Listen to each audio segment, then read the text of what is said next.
In this video, we're going to do something a little different. We're going to have just a minor sketchbook tour, but it's got a very specific purpose. It's not like the other sketchbook tours where we're just going through and kind of visually looking at hopefully some nice drawings, artwork, that type of thing. But this is going to be a precursor to how we take our art to the next level using AI. So everybody's probably seen a dozen different videos or more on AI art. And so we're going to be looking at maybe not so much Midjourney, but the two I'm going to focus on today are Dream Studio and openart.ai. And so I've looked at probably dozens of different videos, not just on openart.ai or in any one of these other channels in creating artwork through prompts, but I've looked into prompt engineering using ChatGPT, which everybody knows about. But what I haven't seen yet is how professional artists or other artists can take that technology and use it to their benefit in order to speed up their process and their pipeline and to hopefully achieve better results. But let me start this out. Since we are starting with a sketchbook, I just wanted to give you a really quick story. And this story is about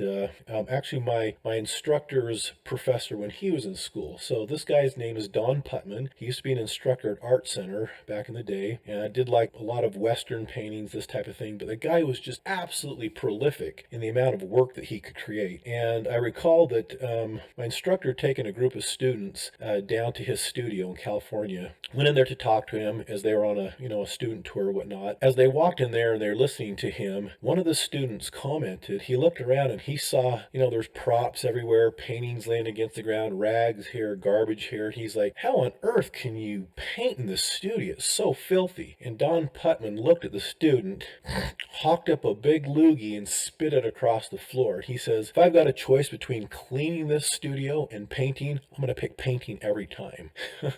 So what I liked about that is it just tells you how serious true professionals are about their artwork. But it's something to keep in mind, that how serious some people take this stuff. So just real quick, years ago, before YouTube really became inundated with tons of creators, myself included, all this type of stuff, I remember seeing some sketchbook tours. I think it was done by an SVA, a School of Visual Arts instructor, and he was going through different students' sketchbooks and flipping through them. And I remember really seeing some really high quality work in those sketchbooks, from not just illustration, but people who were going into animation, those type of things. And so there was always a purpose behind those and a little bit of instruction.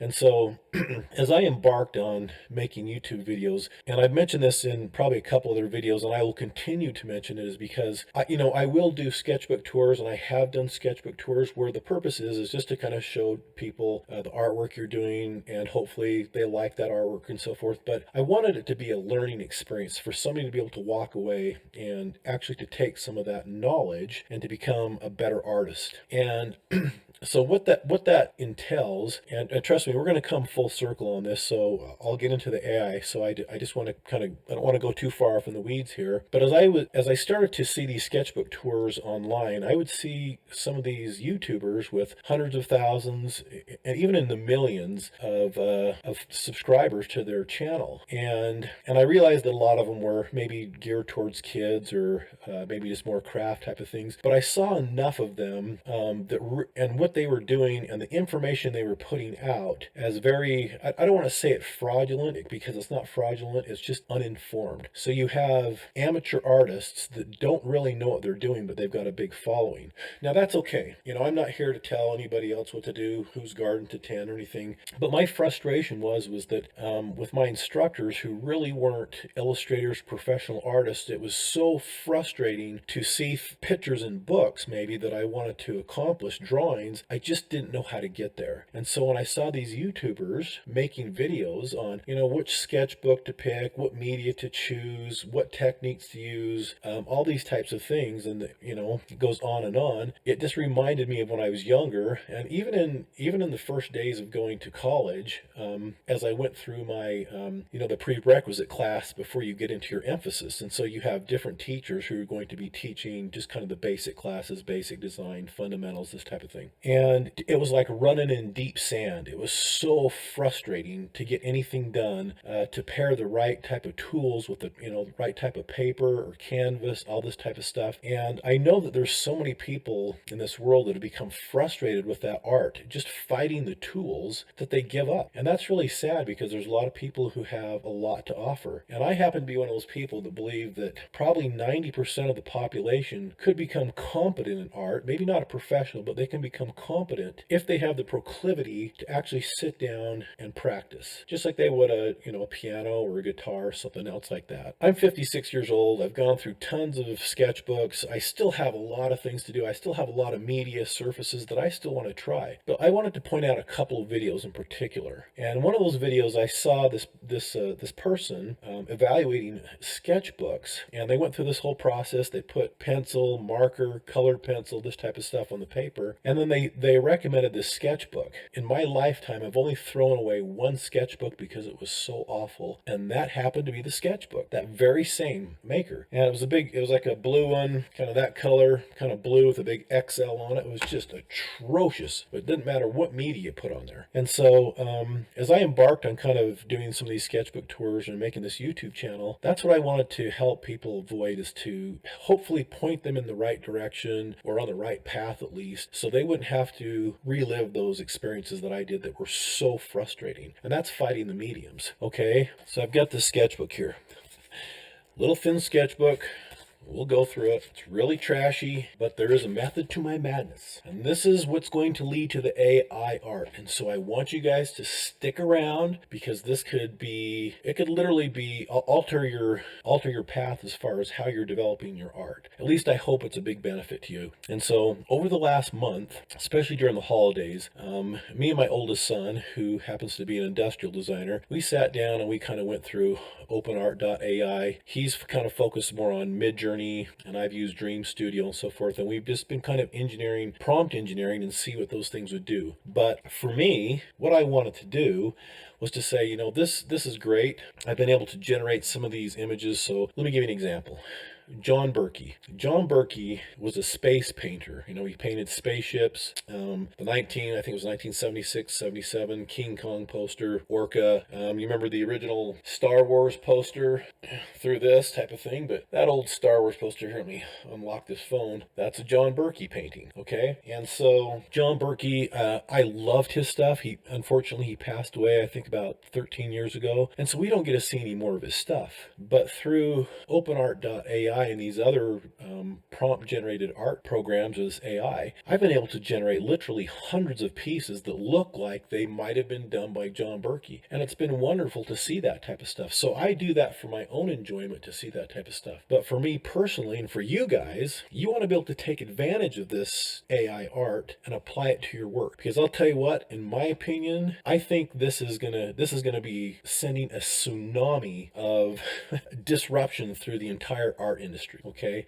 But on our side, especially if you're an early adopter and you can use it as part of your process, either for doing roughs or creating that finished artwork, that's something that we want to address, and that's what we're going to be doing today. That's your sketchbook. That's what these things are really for. So let's get to the AI stuff, okay? So once again, I've been on these websites, and I've knocked out some really nice images that I just like to look to, and I suggest you guys do it. But while you're doing this, what I want you to do is look into prompt engineering, and I think I have a link here where I can put some stuff in there. And one of the things that, let's see if I have it. There's a resource that you have. It's called futurepedia.io. And I'll put a link down in the description. This is going to be your resource to almost all things AI, a lot of the resources that are out there, whether it's text-based, image, so forth, so on. Okay, and we'll get to that. So as I went through this AI experience, and I started saying, well, how can I utilize this myself? What I started doing was I started taking my own drawings, and let's rank these drawings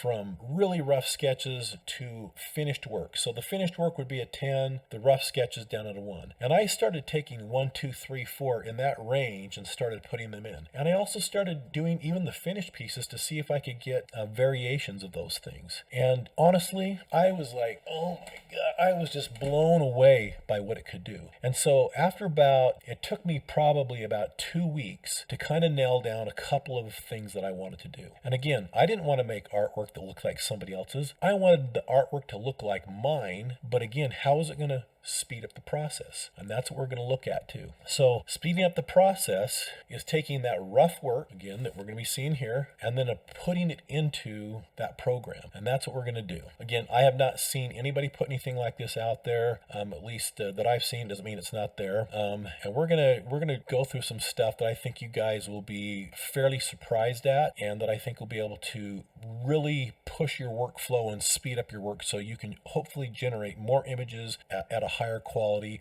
and hopefully it might even help you, aid you in your own personal work if you do that type of work. So just to make things kind of, I can't share everything with you right here, but when I do fine artwork, I tend to have my own style that I paint in. But when I do illustration work, because I've been involved in video games, console gaming, PC gaming for almost 20 years, and on so many different projects, I kind of change style to match those projects. And so I'd often get comments that, oh, your sketchbooks, God, it looks like there's 12 different artists in there. And no artist that they could identify, but they are just all me. I just had to wear different hats. And I like doing that. I happen to be one of those artists that cannot or will not just focus on one certain thing. I remember going to New York and I went into a gallery, and this lady had painted, I think, 30 different paintings about this size of all of orangutans. And the gallery owner says that's what she does. That's all she does. And there's other people who just paint flowers and they just have that one subject matter. I would go out of my mind if I had to do that. And so,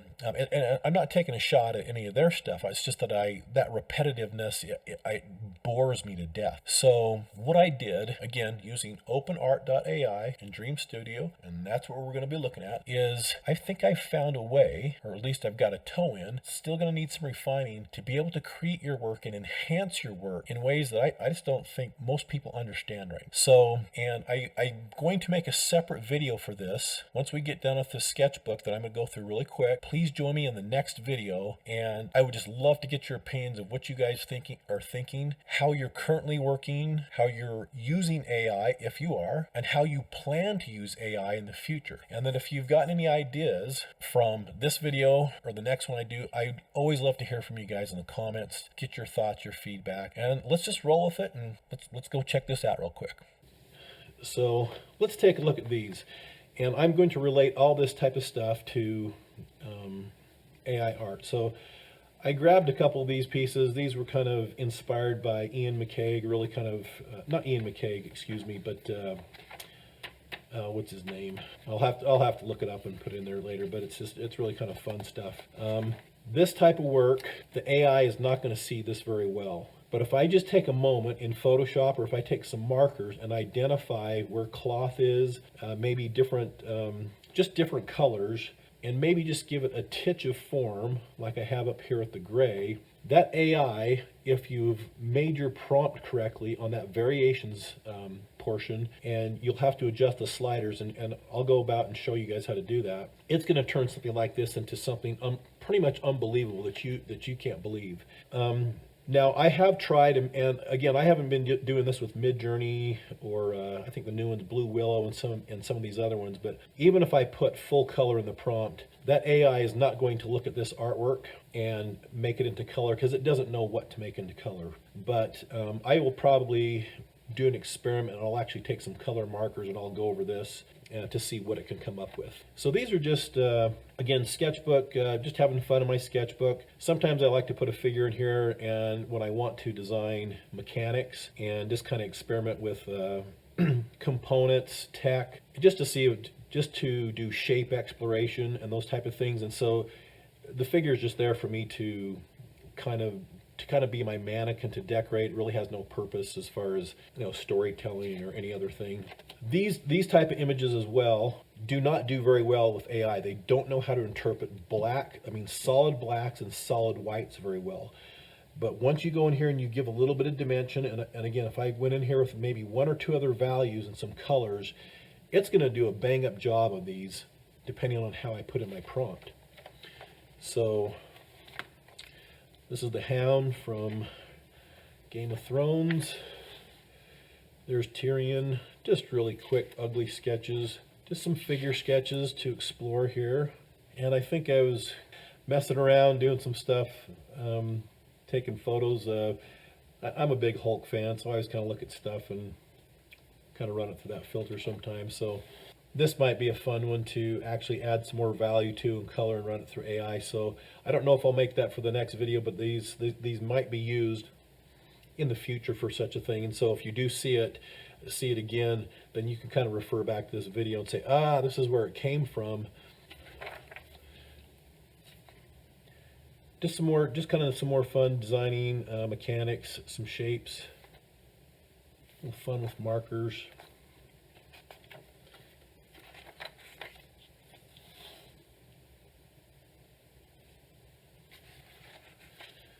And I'll kind of speed through these. You guys can always pause it if you want to see something.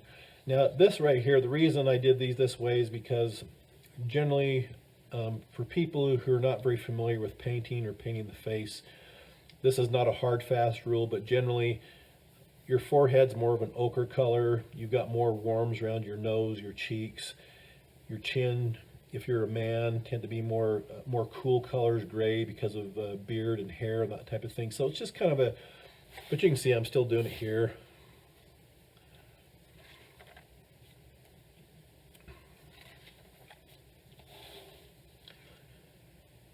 Again, these are fantastic to be able to use as foundations to build upon, to put value in. So again, going back to the AI, because this is what we're building up towards, as to how to take all this rough stuff. This is the rough stuff. This is what I want you guys kind of focusing on, because you really don't have to go to all the trouble to polish things if you can get the AI set up correctly. Okay, and so what I would have you thinking about at this time is, when you think about if you've used AI or you want to use it, and you have in your mind how you want that image to be finished, in other words, in what style. I've spent probably the last month identifying artists, not artists that I like, but artists whose style is very close to my own, and I've had to make an amalgam, generally between 3, sometimes 7 artists, to try to get that style for the AI to render it in a way that I do things. And if it's because it's not going to do it the way I do things, then what's the point, right? And I mean, it's great for generating, like I've generated a ton of space art, stuff that looks like John Berkey's stuff, which I absolutely love. And the nice thing about that is, because John Berkey passed away a few years ago, we don't get to see any more of his stuff. But that AI can pull from the stuff that he's already done and create new images, almost as if he was alive again, and generating illustration. And that's what I find so amazing. And it's just been a joy to be able to see some of that stuff. So I think I actually have run this through AI, but as you can see, I've got stuff. I did a drawing under here. It's kind of bleeding through. I would have to go back in here with an ink and delineate the hands of these guns, because the contrast is so little on these that the AI didn't know how to handle it. However, the rest of it, you'll see how it gets handled. Okay. And amazingly enough, again, when you start doing variations in AI, just this amount of value right here is going to make all the difference in the world. I wished I knew what was behind the algorithm, what drives it, if the AI is actually building a mesh to that model, and how it's converting, how it's interpreting that, but I don't. So here's another piece. Some of these I just ran through AI. I didn't do a lot of exploration, just to one or two passes to see how they turn out. And I'll probably throw this one up there as well so you guys can see it. Just some real fast gesture sketches. I generally don't spend more than 15-20 minutes. I really like this sketch. This really kind of turned out. Sometimes you just rip through these sketches, and you have those ones that just fall together. For me, this is kind of one of those. And so, hey, this is why we do sketchbooks, right? And up here I've actually put in the name of the pen I use. This is an erasable pen. Anytime I start using something new, I'll generally make a note of it.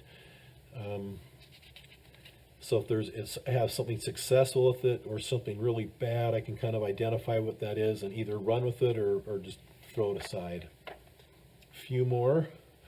This one would be a great candidate to put some more value in to see how the AI interprets it. As it stands, it probably will not turn out very well.